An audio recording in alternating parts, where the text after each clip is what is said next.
율법이냐 복음이냐라고 하는 제목입니다. 사실 굉장히 역사적으로도 율법과 복음, 믿음과 행위 상당히 많은 논쟁도 있었고 지금도 끊이지 않습니다. 그런 걸 보면서 참 굉장히 중요한 주제이기도 하지만 우리가 확실하게 알고 지나가야 하는 그런 주제라고 생각할 수 있죠. 모든 일이 시작이 좋다고 해서 다 끝이 좋으라는 법은 없는 겁니다. 우리가 용두삼이라고 하는 이야기도 하지만 용의 머리처럼 처음에는 아주 화려하고 거창하게 시작했다 할지라도 뱀의 꼬리처럼 아주 초라하게 끝나는 일들이 얼마나 많습니까? 우리의 인생에서도 그렇지만 우리의 신앙생활에서도 이런 일들이 일어난다는 겁니다. 처음의 시작은 그리스도를 믿어 구원을 받고 정말 하나님의 자녀로 그렇게 인생의 첫 발을 들이는 것처럼 신앙생활을 시작했습니다. 정말 어렵게 시작한 일이죠. 그렇게 교회에 발을 들였는데 나중에는 어떤 일인지 모르게 그 은혜의 자리를 떠나는 그런 안타까운 일들이 있더라는 것이죠. 이런 일이 요즘 현대 교회만 있는 것은 아닙니다. 2000년 여전에 초대교회에서도 이런 일이 있었다는 겁니다. 이 바울이 그 전도를 통해서 세워진 이 갈라디아 지역의 교회들, 그 성도들의 모습이 처음과 끝이 완전히 다른 그런 용두사미와 같은 모습이었다는 것이죠. 처음 바울이 복음을 전할 때에는 그것을 들으면서 감격과 은혜가 넘쳤습니다. 야, 정말 그리스도께서 나를 위해서 죽으셨구나. 그런데 사도 바울이 잠시 다른 것을 순회하는 동안에 이 거짓 교사들이 들어와서 구원은 그리스도를 믿음으로만 받을 수 없는 것이다. 할례도 받아야 되고 율법도 지켜야 되고 그래야 그게 구원이 되는 거지. 어떻게 예수를 믿는 것 그렇게 간단한 것으로 구원을 받을 수 있다고 생각하냐. 사람들이 사도 바울의 그런 복음이 아니라 그들의 이야기를 듣기 시작했다는 겁니다. 그래, 그렇게 간단하게 되는 일이 아니지. 뭔가 열심히 수고하고 그렇게 애를 써야 그렇게 뭐가 되는 거지. 어떻게 믿음으로만 될 수 있을까? 이 이야기를 전해드는 사도 바울의 입장에서는요, 어처구니가 없죠. 정말 공을 들이고 애를 쓰고 그렇게 복음을 잘 전도해 놨는데 이 거짓 교사들이 들어와서 마치 가라지처럼 그들의 믿음, 그들의 이 신앙을 다 흔들어 놓는 겁니다. 그래서 사도 바울이 그들을 대적하면서 정말 바른 복음이 무엇인지 다시 한번 성도들에게 이 편지를 통해서 이야기하고 그들을 원래 그들이 처음 믿었던 그 좋은 신앙의 자리로 인도하는 것이죠. 그래서 오늘 본문에 보면 율법과 복음 어떻게 다르냐? 왜 율법이 아니라 복음이어야 하고 행위가 아니라 믿음이어야 하는가 하는 것을 이런 수사학적인 질문들을 통해서 그들 스스로 답을 하게 하는 겁니다. 그리고 마지막으로 아브라함의 이야기를 들어서 율법이 아니라 행위가 아니라 복음이고 믿음이어야 하는 이유를 그가 확실하게 설명하고 있는 것이죠.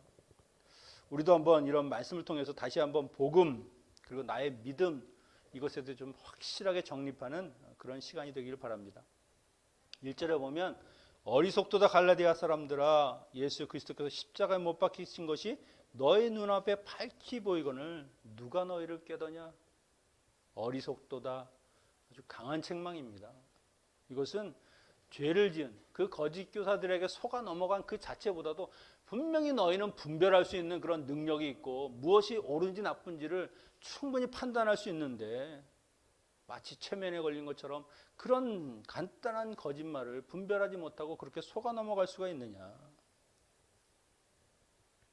바울이 복음 전할 때 그것을 받아들여서 정말 잘 좋은 믿음 가운데 살고 있었는데 그 거짓말에 휘둘려서 정말 좋은 길을 떠나고 은혜의 자리를 떠나고 오히려 어렵고 힘든 그런 잘못된 길을 선택하는 것이 얼마나 한심하고 어리석은 일입니까?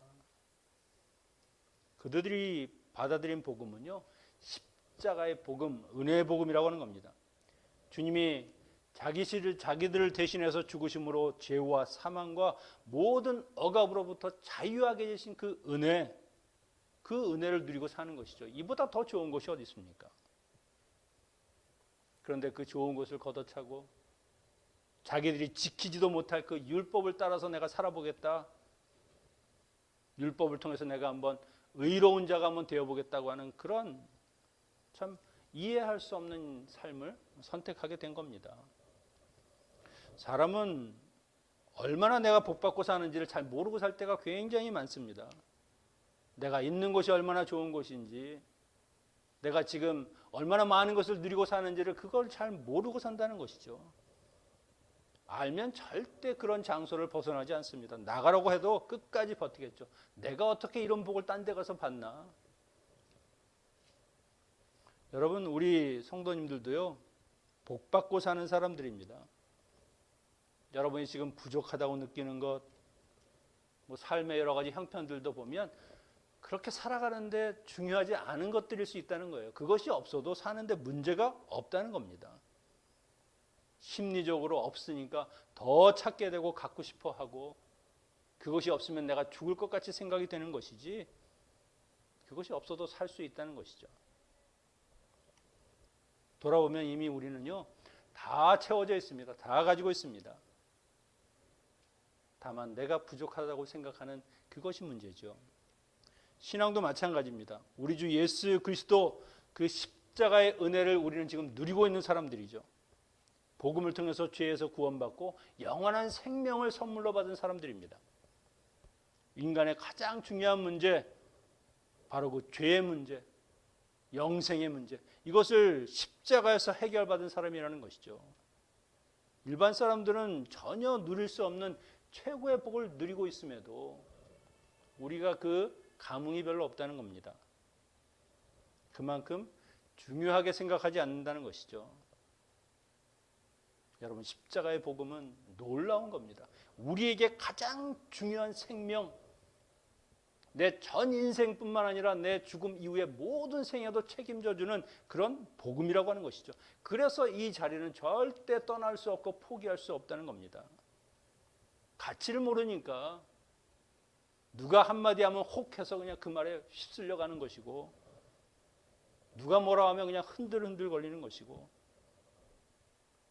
이 중심이 바로 서 있으면 아무리 가모니솔로 꿰어도 절대 넘어가지 않는 겁니다. 사도 바울이 복음의 핵심인 자신이 전한 그 십자가, 그것이 지금 눈앞에 선명할 정도로 내가 너희들에게 그렇게 이야기를 했는데 어떻게 그 은혜를 저버릴 수 있느냐. 십자가에 달리신 그리스도 외에는 너에게 구원이 없다. 그 길뿐이다라고 이야기하는 것이죠. 그래서 이들에게 다시 한번 묻습니다. 2절에 보면 내가 너에게 다만 이것을 알려고 하노니 너희가 성령을 받은 것이 율법의 행위로냐 혹은 듣고 믿음으로냐. 어떻게 너희가 그리스도를 믿게 되었는지 처음을 한번 생각해 보라는 겁니다. 처음을. 갈라디아 성도들이 바울로부터 복음을 들었을 때 그들에게는 이 믿음이 생겨난 겁니다. 십자가의 복음은요, 그 말을 듣는 사람에게 그리스도를 믿는 믿음이 생기게 하는 것이죠. 이것이 바로 성령의 역사입니다. 성령. 고린도전서 12장 3절에 보면 나는 여러분에게 알려드립니다. 하나님의 영으로 말하는 사람은 아무도 예수는 저주받은 사람이라고 말할 수 없고 또 성령으로 말미암지 않고는 예수는 주시다라고 이야기할 수 없습니다. 예수님은 나의 주님이다라고 고백하는 사람들이 이미 성령을 받았다는 겁니다. 성령을 통해서 그것이 내게 확인이 되고 내 입으로 고백하게 된다는 것이죠. 나의 착한 행실을 보고 하나님께서 성령을 주신 것이 아니라는 겁니다. 하나님이 원하는 조건, 내 아들 예수 그리스도의 죽음, 그것이 너의 구원을 이룬다고 하는 그 믿음을 고백하기만 하면 내가 의롭다, 그리고 너를 구원받은 자로 그렇게 여겨주신다고 하신 것인데, 그 조건을 받아들이지 않고 어떻게 우리가 의롭다 할 수 있고 구원받은 자가 될 수 있습니까? 마지막 날에 내가 내 영을 모든 사람들에게 부어주리라 하신 그 약속대로 성령을 부어주신 것이죠. 행위가 아니라 복음을 들음으로 믿은 사람들에게 주는 겁니다. 사도행전 10장에 보면 사도 베드로가 고넬료 가족에게 복음을 전할 때 성령이 그들에게 임했다라고 이야기하는 것이죠. 말씀을 듣는 모든 사람들에게 하나님의 성령이 임하는 겁니다. 그것이 바로 구원받았다는 증거가 되는 것이고요. 이미 여러분의 안에는요, 성령님께서 임하시는 겁니다. 그러니까 여러분이 이 자리에 나오신 것이고 우리가 기도도 하고 하나님의 말씀을 듣고 예배를 드리는 것이죠. 지금 이 갈라디아 성도들은 편한 길을 가는 게 아니죠. 여러분, 율법을 지키고 할례를 받는다는 것이 얼마나 어려운 일입니까? 이스라엘 백성들이 원래 나면서부터 자연히 하는 것이니까 그렇게 하는 것이 당연하다 생각할 수 있지만 그 일을 전혀 그렇게 겪지 않았던 사람들이 그 어려운 길을 간다고 하는 것은 그들에게 열심도 있고 노력도 있고 하나님에게 정말 내가 의롭다함을 받을 수 있는 그런 뭔가를 해보자고 하는 그런 열정이 있다는 겁니다. 근데 아무리 열심히 달리면 뭐합니까? 방향이 틀렸는데 죽으라고 달렸는데 가보니까 아니더란 말이죠. 중요한 것은 열심히 하는 것이 아니라 방향이 중요한 것입니다. 어디에 내가 서 있고 어디를 향해서 가는 것이냐. 이것이 바로 그들이 헛된 일을 했다라고 하는 것이죠. 3절에 보면 성령으로 시작해서 육체로 마치는 일. 처음에는 성령의 역사하심으로 그리스도를 믿었는데 이제는 율법을 행함으로 구원을 내가 완성해 보겠다고 하는 것. 그것이 바로 성령으로 시작해서 육체로 마치는 헛된 일이라고 하는 겁니다. 나를 정말 사랑하는 사람이 나를 위해서 비행기를 타라고 비행기표를 다 끊어서 줬는데 나는 끝까지 자전거로 가보겠다고 우기는 것이죠. 자전거로 갈 수는 있을지 모르지만 그 목적지가 자전거로 갈 수 없다는 게 문제죠. 평생을 그 다름질하고 그렇게 페달을 밟으면 뭐합니까? 사람이 자기의 노력으로 도덕적으로 완전한 의에 이룰 수 있다는 것 자체가 잘못되어 있는 것이고요. 성도는 성령님으로 새롭게 되고 성령의 도우심으로 자라고 완전하게 되는 겁니다. 그 성화를 이루는 것은 성령님이시죠. 내가 아닙니다. 우리가 이미 이스라엘 백성들을 봤죠. 율법으로는 도저히 안 된다는 것을 그들의 실패를 통해서 우리도 확실하게 알았습니다. 아, 인간이 하면 할수록 내가 노력하면 할수록 되는 것이 아니구나. 율법을 통해서 결국 나는 하나님의 계명을 지킬 수 있는 그런 인간적인 의의가 없는 그냥 죄인일 뿐이구나 하는 것을 깨닫는 겁니다. 율법이 나를 구원하는 것이 아니라 율법이 아닌 다른 것을 내가 필요로 할 수밖에 없는 인간이라고 하는 것을 깨닫게 하는 것이죠. 조상들의 그 철저한 실패, 그걸 보고도 내가 또 그것을 해보겠다고 하는 그들의 모습이 얼마나 답답한 것입니까? 그래서 24절 처음 밑에서 보면 율법을 몽학선생에 비유합니다. 이 몽학선생이라고 하는 것은요, 어릴 몽, 그 다음에 배울 학자입니다. 어린아이가 가르침 받는, 어린아이를 가르치는 선생. 당시에는 6살에서 16살까지 어린아이들을 그 집에서 노예로 있는 사람 중에서 그래도 학식이 있고 교양이 있고 그런 믿을 만한 사람에게 아이를 맡깁니다. 아이의 후견이 되는 것이죠. 그래서 아이가 스스로 자랄 수 있는 그 성인이 되는 나이까지 그를 가르치고 보호하고 그의 일거수일투족을 다 책임지는 사람이죠. 몽학선생. 몽학선생의 역할은 다른 것이 아닙니다. 그 아이가 성인이 될 때까지만, 그래서 스스로 사회적인 생활이나 모든 자기의 신앙생활을 할 수 있는 그때까지만 그가 도와주는 것이죠. 율법의 역할이라는 것이 무엇입니까? 바로 이 그리스도, 그분이 이 세상 가운데 오셔서 완전한 것을 이루는 그때까지만 몽학선생의 노릇을 하는 것입니다. 그리스도의 복음을 받은 사람들은 더 이상 율법을 지킬 의무가 없는 것이죠. 왜? 그리스도가 이미 그 율법을 다 지키셨고 그리스도를 믿는 사람은 그 삶에서 온전한 그리스도의 향기가 나타나기 때문에 율법을 지키는 것 이상으로 하나님을 깊이 사랑하며 살아가는 사람이 되기 때문이죠. 그분만 믿으면 되는 겁니다. 이렇게 정말 쉽고 평탄한 길을 열어주셨는데도 분별력이 없으니까 그 길을 떠나고 마는 것이죠. 여러분, 이단에 빠진 사람들 그분들이 못 배워서가 아닙니다. 거기에는 석박사, 뛰어난 그런 지식을 가진 사람들이 얼마나 많은지 모릅니다. 열정도 남에게 뒤지지 않죠. 저희는 일주일에 한 번 가끔 모일 수도 있지만 매일매일 모여서 성경도 공부하고 정말 죽어라고 합니다. 죽어라고. 오히려 성경에 관심이 없는 분들은 이단에 잘 안 빠져요. 아무리 얘기를 해도 관심이 없으니까. 지나친 관심이 문제라는 겁니다. 우리가 성경을 뚫었다. 이제 성경의 비밀을 내가 너에게 보여주겠다. 그렇게 해서 사람들을 모으고 마지막은 꼭 이거죠. 내가 그리스도다. 내가 성령이다. 그런 말 들으면 뛰쳐나와야 되는데 쇠뇌가 되니까 그런가 하는 겁니다. 그런가. 결국 인생도 망가지고 삶은 피폐해지고 자유함이라는 것이 없는 것이죠. 여러분, 우리의 삶도요, 좋게 시작했으면 좋게 끝나야 하는 겁니다. 모든 일이 마찬가지죠. 하나님의 은혜로 시작한 일들이 다툼과 불화로 끝난다는 것 얼마나 안타까운 일입니까?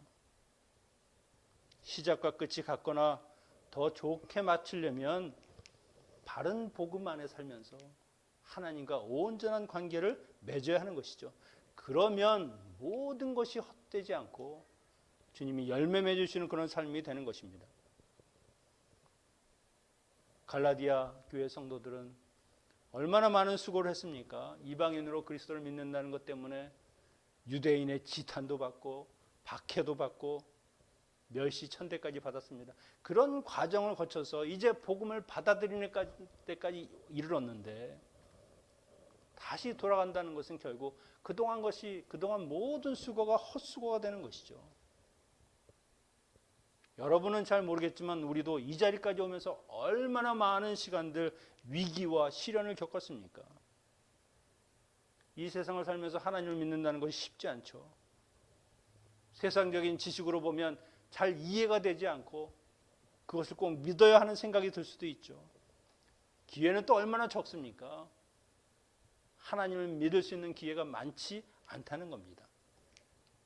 또한 믿음 이후에도 우리를 넘어뜨리는 수많은 유혹과 수모를 참고 견디면서 그렇게 지켜온 자리가 바로 여러분 이 믿음의 자리입니다. 그런데 나는 이제 그만하겠다. 다른 길을 가겠다.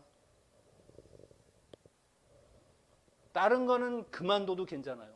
또 다시 하면 됩니다. 하지만 이 믿음의 길은 절대 포기하면 안 됩니다. 다시 오지 않을 수도 있다는 것이죠. 기회가 왔을 때 내가 선택할 수 있을 때 그때 붙들어야 하는 겁니다. 처음에는 어색하고 힘들고 내게 잘 안 맞는 옷을 입은 것 같을지 모르지만 꾸준히 믿음 생활을 하다 보면 어느 날 내 삶이 변화가 되고 내가 정말 축복받은 삶을 살았구나 하는 그런 고백을 할 수밖에 없는 것이 바로 예수 그리스도의 복음을 믿는다는 것이죠. 주님으로 기쁨과 평화가 넘치는 그런 자유로운 삶. 5절에 보면은요, 갈라디아 성도님들은 성령의 능력을 체험한 사람들입니다. 너희에게 성령을 주시고 너희 가운데서 능력을 행하시는 이의 일이 율법의 행위냐 혹은 듣고 믿음에서냐. 능력을 행하시는 일, 기적이라는 겁니다. 기적을 체험하고 바울이나 다른 사람들이 그 성령을 통해서 역사하는 것을 보았습니다. 은혜죠. 하나님이 살아계시구나. 그걸 봤음에도 이것이 믿음으로 내가 그리스도를 믿는 것으로 되는 것이다라고 하는 것을 모르고 그것이 행위에서 됐다라고 생각한다 그러면 잘못된 것입니다. 예수 그리스도께서 주위의 사람들을 치유하실 때 그들의 행위를 보고 그들을 치유하신 것 아닙니다. 그들의 믿음을 보시고 혹은 믿음 없음을 보시고 저는 가난하고 저는 죄인이고 저는 주님 앞에서 정말 죽을 수밖에 없는 자입니다. 그런 고백을 하는 사람들에게 주님이 내 믿음이 너를 구원했다라고 말씀하신 것이죠. 행위를 보고 기적을 베푸신 것이 아닙니다. 그러니까 바리새인과 종교 지도자들에게는 기적이 없죠. 체험할 수가 없습니다. 보기는 해도 그들이 그것을 절대 자기의 삶에서 이루어지는 것을 볼 수 없다는 겁니다. 믿지 않으니까. 나는 행위로 이룰 수 있다고 생각하니까. 바울의 질문들을 보면 율법을 지키는 행위로는 아무것도 이룰 수 없다는 정답이 나오는 겁니다. 성령의 역사도 없고 구원도 없고 오직 그리스도의 복음을 믿을 때만 성령이 주어지고 구원도 찾아오는 것이고 하나님의 은혜의 선물인 영생도 주어지게 되는 것입니다. 나는 당연히 믿음으로 구원받았지 아마 그렇게 생각하실지 모르겠습니다. 하지만 여러분, 우리의 삶에서도 이런 공로주의와 같은 행위로 우리가 무엇을 얻는다라고 하는 생각이 얼마나 많은지 모릅니다. 내가 주일 성수하고 기도 생활하고 봉사와 헌신을 하면 그에 따른 상급이 주어질 것이다. 아니면 특별한 하나님의 복이 임할 것이다. 이것이 다 공로주의입니다. 뭔가를 행하기만 하면. 그렇다고 그러면 나는 아무것도 안 해도 되는 건가? 그건 아니죠. 예수 그리스도의 복음으로 거듭난 사람, 그들에게는 이런 일들이 당연한 겁니다. 내가 그것을 해서 뭘 받는 것이 아니라 하나님의 은혜를 받았으면 하나님께 내가 온전히 헌신하고 하나님과 깊은 관계를 위해서 이런 예배도 드리고 기도 생활하는 것이 당연하다는 것이죠. 하나님의 자녀라고 하는 증거가 그런 것을 통해서 드러나게 되는 겁니다. 누가 하지 말라고 해도 하나님의 은혜 받은 자로 신실한 삶을 살아간다는 것이죠. 더 열심히 하면, 더 내가 잘하면 나는 의로운 사람이 되고 나의 구원이 확고해진다. 그것이 아니라는 겁니다. 여러분, 이런 일들이 나도 모르게 내 삶에서 얼마나 많은지 모릅니다. 그걸 잘 분별하셔야 돼요. 이제 바울은 6절 9절에서 유대인들이 자랑하는 그 조상 아브라함의 이야기를 들어서 혈통적 유대인이나 할례에 대한 잘못된 가르침의 문제점이 무엇인가를 지적합니다. 6절 7절을 현대인 성경으로 읽으면요, 성경에는 아브라함이 하나님을 믿었으므로 하나님은 이 믿음 때문에 그를 의롭게 여기셨다라는 말씀이 있습니다. 그러므로 믿음을 가진 사람들만이 진정한 아브라함의 후손이 된다는 것을 아십시오.